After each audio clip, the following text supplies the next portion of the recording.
Google I/O 2025 developer conference.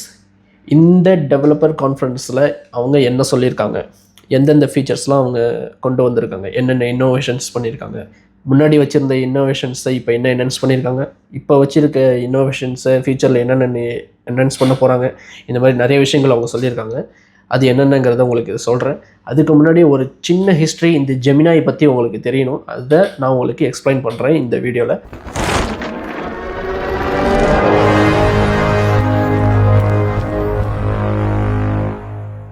Welcome to the matrix. This is மக்கும். வாங்க வீடியோக்குள்ளே போயிடலாம். ஆக்சுவலாக 2012 ரே குர்ஸ்வெல் அப்படிங்கிற ஒரு பர்சனை கூகுள் ஹையர் பண்ணியிருந்தாங்க. எதுக்கு ஹையர் பண்ணாங்கன்னா, அவர் ஒரு ஃபேமஸான கம்ப்யூட்டர் சயின்டிஸ்ட். அது மட்டும் இல்லாமல் அவர் ஏன் ஃபேமஸ்னால், ஒரு சில விஷயங்கள் அவர் கிரவுண்ட் பிரேக்கிங் பண்ணியிருக்காரு. என்னென்னா futurism, optical, character recognition and speech recognition, இந்த மாதிரி விஷயங்களில் அவர் கிரவுண்ட் பிரேக்கிங் பண்ணியிருக்காரு. ஒரு நிறைய இன்டெலிஜென்ஸ், இந்த மாதிரி ஒரு நல்ல ஏஐயில் ஒரு நல்ல கை திறந்தவர் அப்படிங்கிற மாதிரி இவருக்கு ஒரு பேர் நல்ல ஃபேமஸ் ஆகிட்டார் அந்த டைமில். அதனால் கூகுள் அவர் ஹையர் பண்ணியிருந்தாங்க. இதுதான் கூகுளோட ஏஐயோட ஃபஸ்ட்டு ஸ்டெப் அப்படிங்கிற மாதிரி நம்ம கன்சிடர் பண்ணிக்கலாம். அதுக்கு முன்னாடி நிறைய பேசியிருக்காங்க ஏஐ பற்றி. பட் இதுதான் ஒரு ஸ்டெப்புன்னு எடுத்தது 2012 தான்.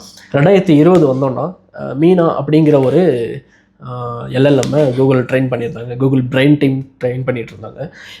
இது வந்து ஓப்பனாக பப்ளிக்காக ரிலீஸ் பண்ணப்படலை. என்ன ரீசன்னா, இது சேஃப்டி அண்டு ஃபேர்னஸ் அப்படிங்கிற ஒரு விஷயத்தை வந்து வயலேட் பண்ணுது அப்படிங்கிறதுக்காக இதை ரிலீஸ் பண்ணப்படலை. பட் ஓப்பன் டொமைனாக தான் இருந்துச்சு. ஆனால் அதுக்கப்புறம் 2021 லேம்டாவை இன்ட்ரடியூஸ் பண்ணாங்க. அது என்னென்னா, ஆக்சுவலாக மீனாவோட அடுத்த வெர்ஷன் தான். நேமை மட்டும் சேஞ்ச் பண்ணி லேம்டான்னு ரீபிராண்ட் பண்ணிட்டாங்க. அது கூகுள் I/Oவில் தான் சொல்லியிருந்தாங்க, இன்ட்ரடியூஸ் பண்ணாங்க 2021. அப்புறம் இதை ஏன் லேம்டான்னு பேர் மாற்றினாங்க, இது ஒரு language model for dialogue applications, அதனால் லேம்டான் பேர் வச்சுட்டாங்க. இது எந்த அளவுக்கு கேப்பபிள்னால், இது சென்சிபிள் சொல்லுவாங்க. அப்புறம் ஒரு சில ஸ்பெசிஃபிக் டாஸ்க்கு நல்லா கிளியர் பண்ணும் அப்படிங்கிற மாதிரி சொல்லுவாங்க. இன்ட்ரெஸ்டிங், சேஃப், கிரவுண்டடு, இன்ஃபர்மேட்டிவ் அண்டு ஒரு சில ஹெல்ப்ஃபுல் விஷயம், அப்புறம் ரோல் கன்சிஸ்டன்ட், அப்புறம் இந்தமாரி சிட்டேஷன் அக்யூரேட், இந்த மாதிரி நிறைய விஷயங்களை வந்து அவங்க இது கேப்பபிள், இந்த 9 விஷயத்துக்கு இது கேப்பபிள் அப்படிங்கிற மாதிரி சொல்லியிருந்தாங்க.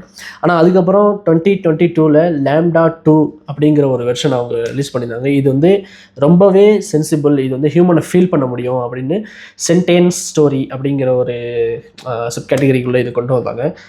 இதை கூகுள் இன்ஜினியர் பிளேக் லெமோயின் அப்படிங்கிற ஒரு பர்சன் தான், அந்த பர்சன் தான் இதை கிளைம் பண்ணுறாரு. என்னென்னா, இது சென்டென்ட்டாக இருக்குது அப்படிங்கிறத. பட் வைடாக சயின்டிஸ்ட் என்ன பண்ணுறாங்கன்னா, இதை ரிஜெக்ட் பண்ணுறாங்க பெருசாக. ஏன்னா இது அந்தளவுக்கு கேப்பபிள் இல்லை, ஹியூமனை சென்ஸ் பண்ணல அப்படிங்கிற மாதிரி சொல்கிறாங்க.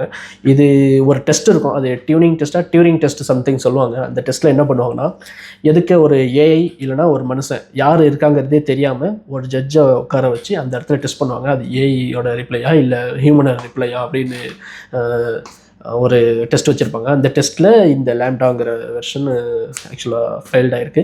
அதனால் வந்து இதுக்கு பெருசாக ரெக்கக்னேஷன் வரல. அப்புறம் இதுக்கப்புறம் நிறைய கான்ட்ரவர்சிஸ் போச்சு. அந்த பிளேக் லெமோயினை வந்து ஃபயர் பண்ணாங்க கூகுள். ஏன்னா இவர் நிறைய ஏஐ பிரின்சிபல்ஸில் கை வச்சிட்டாரு, அதை பிரேக் பண்ணிட்டாரு, இந்த மாதிரி நிறைய விஷயங்கள் சொன்னாங்க. அப்புறம் அதுக்கப்புறம் நிறைய கேஸ் போச்சு. இது ஒரு கான்ட்ரவர்ஷியான ஒரு விஷயம். அப்புறம் ஓகே, அந்த கேஸ்குள்ளே போக வேணாம் நம்ம. ஓகே, இந்த லாம்டாவை தொடர்ந்து அடுத்து பாம் அப்படிங்கிற ஒரு எல்எல்எம் கூகுள் இன்ட்ரடியூஸ் பண்ணியிருந்தாங்க 2022. இது 2022 ஏப்ரலில் வந்துச்சு. பாத்வேஸ் லாங்குவேஜ் மாடல் அப்படின்னு சொல்லுவாங்க. இது எந்த அளவுக்கு கேப்பபிள்னா, இது மேக்ஸ் பண்ணும், அப்புறம் understanding language, translation, code generation, அப்புறம் explaining jokes and understanding it, அந்த மாதிரி நிறைய விஷயங்கள் சொன்னாங்க. இதை என்ஹான்ஸ் பண்ணும்போது மெட் பாம் அண்டு பாம் ஈன்னு சொல்லியிருந்தாங்க. ரெண்டையும் எதுக்கு சொல்லியிருக்காங்கன்னா, robotics understandings and medical questions, இந்த மாதிரி விஷயங்களுக்காக இதை யூஸ் பண்ணலாம் அப்படிங்கிற மாதிரி இதை நல்லா என்ஹான்ஸ் பண்ணியிருந்தாங்க. அப்புறம் 2023 பிப்ரவரியில் பாட் அனௌன்ஸ் பண்ணாங்க. இது லேம்டா வச்சு தான் ஃபஸ்ட்டு ட்ரைவ் பண்ணாங்க. பட் லேட்டராக பாடை பாம்ங்கிற எல்எல்எம்க்கு மாற்றிட்டாங்க. அது என்ன ரீசன்னா, லேம்டா தேவையில்லை, நம்ம பாமே வந்து நல்லா டெவலப் பண்ணிக்கலாம், இதனால தான் வந்து கோட் ஜென்ரேஷன், இந்த மாதிரி நிறைய நல்ல விஷயங்கள்லாம் இருக்குது அப்படிங்கிறதுக்காக லேம்டாவை அப்படி கை விட்டுட்டாங்க. அதுக்கப்புறம் பாம்ங்கிற எல்எல்எம் கூடயே வந்து பாடை ரன் பண்ணியிருந்தாங்க. பட் பாட் என்ன தான் சேட் பாட் அப்படிங்கிற ஒரு பேர் எடுத்தாலும், பட் அதால் ஒரு ஒரு நல்ல பிளேஸை பிடிக்க முடியல அப்படிங்கிறது தான் நம்ம சொல்லணும். ஏன்னா பாடுங்கிறது ஒரு ஒரு அக்யூரேட்டான வேல்யூவை கொடுக்கல. என்னதான் வந்து ஃபார் எக்ஸாம்பிள் ChatGPT எடுத்துக்கிட்டாலும் அது என்னதான் வந்து ஏஆ இருந்தாலும் அதை நம்பாதீங்க, நீங்கள் ஒரு டபுள் செக் பண்ணிக்கிங்க அப்படிங்கிற மாதிரி அவங்க சொல்லுவாங்க. ஆனால் ஓரளவு அதில் நல்ல கண்டென்ட்டு கரெக்டான விஷயங்கள் தான் அது சொல்லலாம். ஒரு மேக்ஸ் போட்டாலும் சரி, ஒரு கோட் ஜென்ரேட் பண்ண சொன்னாலும் சரி, ஓரளவு அக்யூரேட்டாக பண்ணும். ஆனால் பட் இந்த பாடுங்கிறது அந்தளவுக்கு ஒரு ஒரு நல்ல விஷயமா படல. ஏன்னா நிறைய விஷயங்களில் சொதப்புது, அப்புறம் எத்தனிசிட்டியை தப்பாக காட்டுது, இது மாதிரி நிறைய கெட்ட பேர் எடுத்துச்சு. அதெல்லாம் தாண்டி வந்தோன்னா அதுக்கப்புறம் 2023க்கு வந்தோன்னா ஆடியோ ஃபார்மை கூகுள் இன்ட்ரடியூஸ் பண்ணாங்க. இது எதுக்குன்னா டிரான்ஸ்லேஷன் அப்படிங்கிற ஒரு விஷயத்துக்காக தான் இது எடுத்து வந்தது. அப்புறம் 2023 டிசம்பரில் பாடை ஜெமினைன்னு ரீபிராண்ட் பண்ணிட்டாங்க. ஜெமினையே வச்சு எல்எல்எம் அண்டு சாட்பாட் ரெண்டுமே ரன் பண்ணிக்கலாம் அப்படிங்கிற மாதிரி ஒரு ஒரு விஷயம் இது. இதனால் வந்து என்னென்ன பண்ண முடியும் அப்படின்னு பார்த்தீங்கன்னா டெக்ஸ்ட்டு, இமேஜ், கோடு, அப்புறம் ஆடியோ, வீடியோ இதெல்லாம் வந்து அண்டர்ஸ்டாண்ட் பண்ணிக்கும் அப்படிங்கிற மாதிரி நிறைய சொல்லியிருந்தாங்க. பட் அந்த ஸ்டார்டிங்கில் அதால் ரொம்ப ஸ்ட்ரகிளாக இருந்துச்சு. பட் அதுக்கப்புறம் அடுத்தடுத்த வருஷத்தில் அது நல்லா என்ஹான்ஸ் பண்ணிட்டாங்க. 2024 February பார்த்தீங்கன்னா ஜெமினை 1.5 Pro, ஃப்ளாஷ் அண்ட் நேனோ இப்படி 3 வெர்ஷன்ஸ் ரிலீஸ் பண்ணியிருந்தாங்க. ஆக்சுவலாக 1.5 Pro அப்படின்னா என்னென்னா இது ஒரு long documents and advanced reasoning, complex tasks இந்த மாதிரி விஷயங்களுக்கு நல்ல ஹெல்ப்ஃபுல்லாக இருக்கும் அப்படிங்கிறத சொல்லியிருந்தாங்க. அதுக்கடுத்து 1.5 ஃப்ளாஷ் அப்படின்னா என்னென்னா fast and cheap for real time apps அப்படிங்கிறத சொல்லியிருந்தாங்க. இது ரொம்ப ஃபாஸ்ட்டாக இருக்கும், பட் ஈஸியாக நமக்கு வந்து ஆன்சர்ஸ் இதில் டக்குன்னு கிடைக்கும் அப்படிங்கிறத சொல்லியிருப்பாங்க. அடுத்து ஜெமினி நேனோங்கிறது சொல்லியிருந்தாங்க. அது பிக்சல் ஃபோன்ஸுக்கு தான் எக்ஸ்க்ளூசிவ்.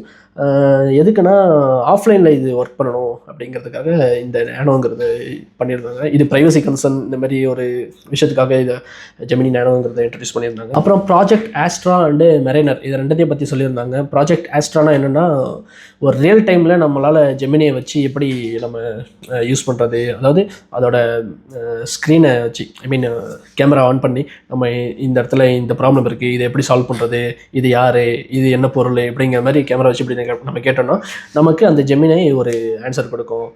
ஒரு ஈக்குவேஷன்ஸ் சால்வ் பண்ணுறதும் சரி, ஒரு ஒரு பைக் ரெடி பண்ணுறதும் சரி, இந்த மாதிரி நிறைய விஷயங்கள் அதை எக்ஸ்பிளைன் பண்ணியிருந்தாங்க. இந்த மாதிரி ஒரு வாக் போகிற இந்த மாதிரி போகிற வழியில் உனக்கு என்னென்ன இருக்குது அப்படிங்கிறத உனக்கு எக்ஸ்பிளைன் பண்ணாலும் அந்த ப்ராஜெக்ட் ஆஸ்ட்ரால ஜெமினி லைவ் அப்படிங்கிற ஒரு விஷயத்தை வச்சு நம்ம எக்ஸ்ப்ளோர் பண்ணிக்கலாம், அதை வச்சு நம்ம கெயின் பண்ணிக்கலாம் அப்படிங்கிற மாதிரி சொல்லியிருந்தாங்க.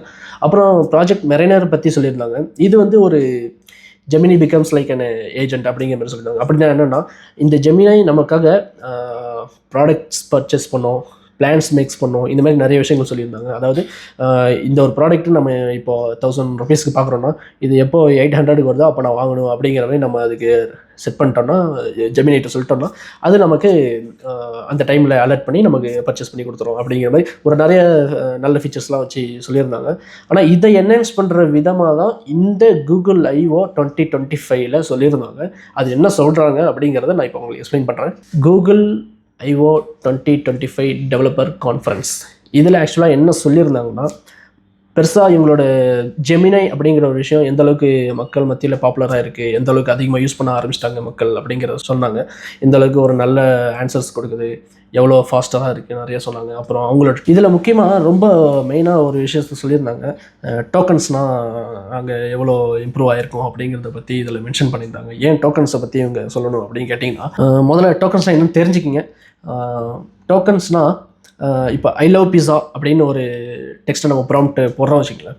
இப்போ அது என்ன கன்சிடர் பண்ணோன்னா, ஐன்னு ஒரு டோக்கன், லவ்ங்கிறது ஒரு டோக்கன், பிஸாங்கிறது ஒரு டோக்கன், இதை 3 டோக்கனாக கன்சிடர் பண்ணிக்கணும். ஏன் இது 3 கன்சிடர் பண்ணிங்கன்னா அதோட பெட்டர் அண்டர்ஸ்டாண்டிங்காக இப்படி பண்ணோம். இதை இன்னும் பெருசாக எக்ஸ்பிளைன் பண்ணணும்னா நியோ டைவர்ஜென்ட் அப்படிங்கிற ஒரு பெரிய வேர்டு எடுத்துக்கலாம். ஒரு ஒரு கஷ்டமான வேர்டு. நியூரோ டைவர்ஜ் என்டி இப்படி 3ஆவது பிரிச்சுக்கிட்டு அதை ஒரு நல்ல அண்டர்ஸ்டாண்டிங் கொண்டு வரும் அப்படிங்கிறது தான் இந்த டோக்கன் பற்றி சொல்லுவாங்க. இது ரியல் டைமில் எப்படி ஒர்க் ஆகும்னா, ஒரு லாங் கான்வர்சேஷன் நீங்கள் பேசிகிட்டு இருக்க வச்சிங்களேன். ஃபார் எக்ஸாம்பிள் நேற்று நைட்டு 10 மணிக்கு நீங்கள் ஒரு கான்வர்சேஷன் ஸ்டார்ட் பண்ணியிருக்கீங்க.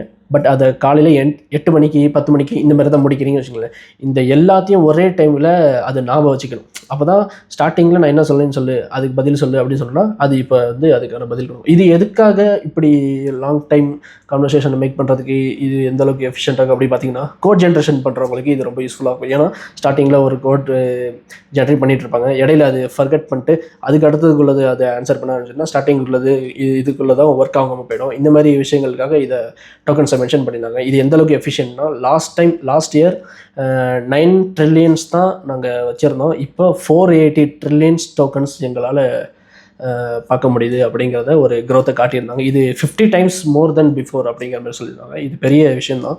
அண்டு உங்களுக்கு இன்னொரு விஷயம் சொல்கிறேன். இந்த லேம்டா, பாம், எல்எல்எம், அப்புறம் பாடு, சாட்பாட்டு, ஜெமினி, இதெல்லாம் உங்களுக்கு என்ன அப்படிங்கிறது புரியலன்னா உங்களுக்கு சிம்பிள் ஒரு எக்ஸ்ப்ளனேஷன் கொடுக்குறேன். இப்போ லேம்டா அண்டு பாம் அப்படிங்கிறது ஒரு இன்ஜினாக கன்சிடர் பண்ணிக்கோங்க, ஓகேங்களா?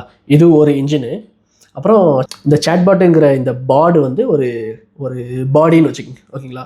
இந்த இன்ஜினும் பாடியும் ஒன்று சேர்ந்தா தான் ஒரு கார். இந்த காரை தான் ஒரு மக்களால் ஒரு மனுஷனால் யூஸ் பண்ண முடியும் அப்படிங்கிறது தான். ஒரு இன்ஜினும் ஒரு பாடியும் சேர்ந்தால் எப்படி ஒரு கார் ஆகுதோ அந்த மாதிரி தான் ஒரு எல்எல்எம்மும் ஒரு சாட்பாட்டும் ஒன்று சேர்ந்தால் ஒரு ஏஐ அப்படிங்கிற மாதிரி நமக்கு யூஸ் பண்ணுற மாதிரி ஒன்று வந்துடும். இதை எப்படி சொல்லலாம், இன்னொரு சிம்பிள் எக்ஸாம்பிளாக எப்படி சொல்லலாம்னா, லேம்டா பாட், பாம் பாட், அப்புறம் ஜெமினை அப்படிங்கிற மாதிரி கொண்டு போகலாம்.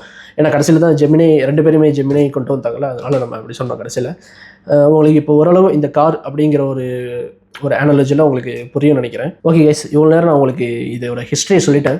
இந்த ஜெமினி எப்படி ஒர்க் ஆகுது, எப்படி வந்துச்சு, 2012 எப்படி இதை ஆரம்பிச்சிருக்காங்க, என்னென்ன ஸ்டெப்ஸ் அப்படிங்கிறத ஒரு சின்ன ஹிஸ்ட்ரியாக உங்களுக்கு சொல்லியிருக்கேன்.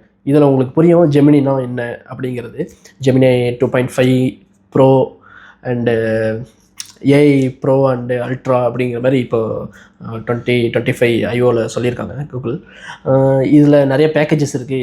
எவ்வளோ பே பண்ணணும், எந்தெந்த இருக்குது, எந்தெந்த பேக்கேஜஸ் கொடுத்துருக்கோம், எந்தெந்த கண்ட்ரியில் அவைலபிளாக இருக்குது அப்படிங்கிறத ஒரு சிலது சொல்லியிருந்தாங்க. இந்த டெவலப்பர் கான்ஃபரன்ஸில் கூகுள் அதை தாண்டி இன்னும் என்னென்னா சொல்லியிருந்தாங்கன்னா, கூகுள் பீமுங்கிற ஒரு விஷயத்த சொல்லியிருந்தாங்க. இது ஆக்சுவலாக ப்ராஜெக்ட் ஸ்டார்லைன் அப்படிங்கிற ஒரு பேரில் ரிலீஸ் ஆகிருந்தது.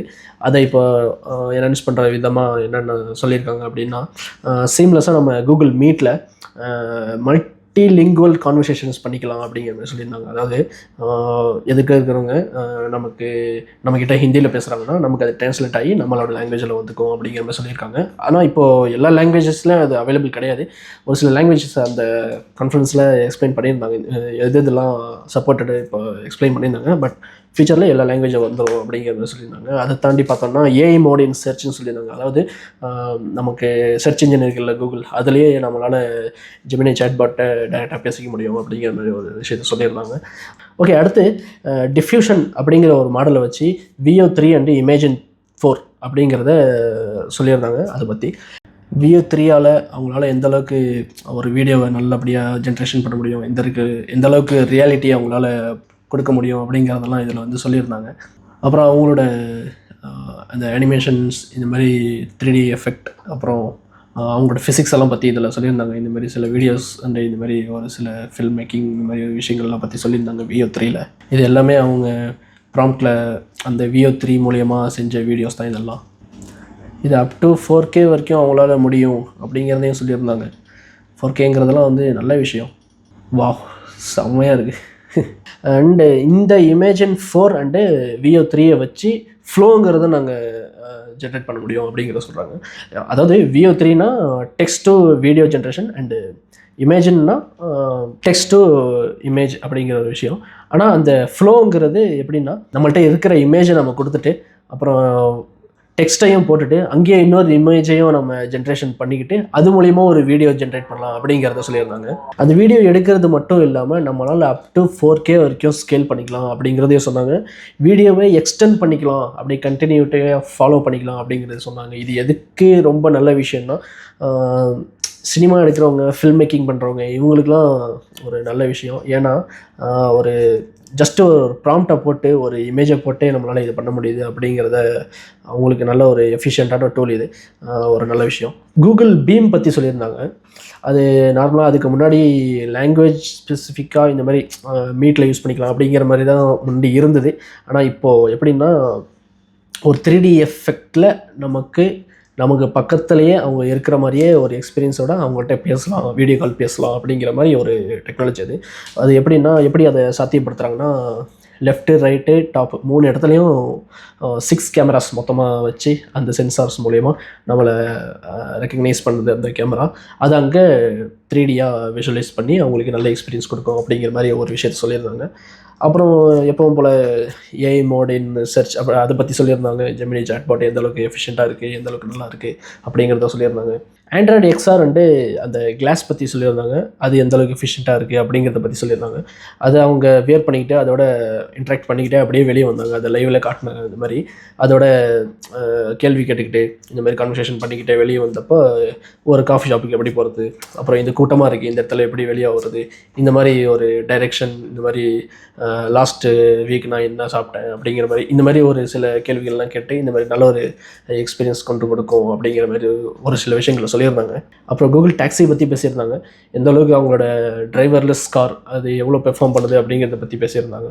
இது எந்த அளவுக்கு அடுத்தடுத்த கண்ட்ரியில் வரும் அப்படிங்கிறது, எந்த அளவுக்கு வைடாக கொண்டு போகலாம் அப்படிங்கிறத அதை பற்றி பேசியிருந்தாங்க. அப்புறம் சின்ட் ஐடிங்கிற ஒரு விஷயத்த சொல்லியிருந்தாங்க. சின்ட் ஐடினா என்னென்னா, நத்திங், ஜஸ்ட்டு ஒரு ரெகக்னைஸ் பண்ணுற ஒரு டெக்னாலஜி, அதை பற்றி பேசியிருந்தாங்க. அப்புறம் இன்னொரு விஷயம் என்னென்னா, இதில் லைரா அப்படிங்கிற ஒரு ஆடியோ ஜென்ரேஷன் மியூசிக் அப்படிங்கிற ஒரு விஷயத்த சொல்லியிருந்தாங்க. அண்டு அதில் ஹை ரெசல்யூஷன், அப்புறம் மியூசிக் எப்படி ஜென்ரேஷன் பண்ணுறது அப்படிங்கிறத பற்றி அதில் சொல்லியிருந்தாங்க. சங்கர் மகாதேவனை ரெஃபரன்ஸ் கூட எடுத்திருந்தாங்க. ஓகே கைஸ், இதெல்லாம் பற்றி தான் இந்த கூகுள் ஐஓவில் இவங்க சொல்லியிருந்தாங்க. இன்னும் நிறைய விஷயங்கள் சொல்லியிருந்தாங்க. அதெல்லாம் நமக்கு இப்போதைக்கு தேவையில்லாத கண்டென்ட் அப்படிங்கிறதுனால நான் அதை கன்சிடர் பண்ணல. பட் முக்கியமான விஷயங்கள் இந்த மாதிரி VO3, Imagen 4 இந்த மாதிரி விஷயங்கள் மட்டும் நான் எடுத்துக்கிட்டேன். மேபி இதில் இந்த வீடியோவில் நான் தப்பாக சொல்லியிருக்க கூட வாய்ப்பு இருக்குது. தப்பாக சொல்லியிருந்தேன் மன்னிச்சிக்கிங்க. நான் எது தப்பாக சொல்லியிருக்கணும் அப்படிங்கிறத கமெண்ட்டில் கீழே சொல்லுங்கள். சப்போஸ் தப்பாக இருந்துச்சுன்னா நான் அடுத்த தடவை திருத்திக்கிறேன். கூகுள் அவங்களோட ஐஓவில் என்ன சொல்லியிருக்காங்க, என்னென்ன ரிவீல் பண்ணியிருக்காங்க, என்னென்ன இன்னோவேஷன்ஸ் அவங்க செஞ்சுருக்காங்க அப்படிங்கிறத ஓரளவு எக்ஸ்பிளைன் பண்ணிட்டேன்னு நினைக்கிறேன். போதுமான அளவுக்கு நான் உங்களுக்கு சொல்லியிருக்கேன். பட் இதை தாண்டி நிறைய சொல்லணும்னா இன்னும் பெருசாக சொல்லலாம். ஏன்னா அவங்க நிறைய எக்ஸ்பிளைன் பண்ணியிருந்தாங்க. நான் பட்டு கொஞ்சம் ஷார்ட்டாக தான் உங்களுக்கு சொல்லியிருக்கேன். இது போதும்னு நினைக்கிறேன். ஓகே கைஸ், இந்த வீடியோ உங்களுக்கு புரிஞ்சிருக்கும்னு நினைக்கிறேன். பிடிச்சிருக்கும்னு நினைக்கிறேன். பிடிச்சிருந்துச்சுன்னா லைக் பண்ணுங்கள், சப்ஸ்கிரைப் பண்ணுங்கள், ஷேர் பண்ணுங்கள்.